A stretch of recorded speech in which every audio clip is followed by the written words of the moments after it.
So, tumagal ako doon ng 6 years. Sa 6 years sa Sa pag-aalaga? isang amo. Nakakalaga ko is 3 bata. Sa 6 na taon, 3 bata? Yun. Eh, paano sahod nun? Eh, di trip na Same yun. pa rin.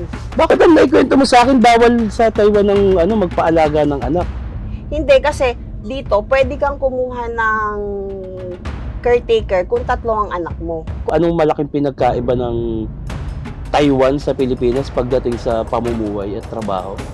Para sa akin, sa transportation. Ano kadalasan mga trabaho dito? Mostly dito, mga electronics eh. Marami dito electronics. Ay, dito. Ang internet dito, madalang ang loading. Okay. Oo, hindi siya totally mabagal. Ang bilis ng internet dito, 5G.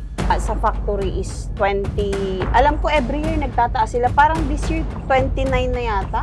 Talaga? O parang din January, every January nagtataas sila ng sahod. Ano mga bawal dito, madam, sa Taiwan? Paano bawal? Mga bawal na gawin. Bawal, syempre, pickpocket, una-una na yan. Oo. So, hindi kasi sunod sa batas nila. Yung magnakaw ka, ayaw din nila yun. Ang una-una, ang nakakatawa dito sa gobyerno nila is, pwede kang mang-agaw ng asawa, pero ang payong, ninakaw mo, kulong ka.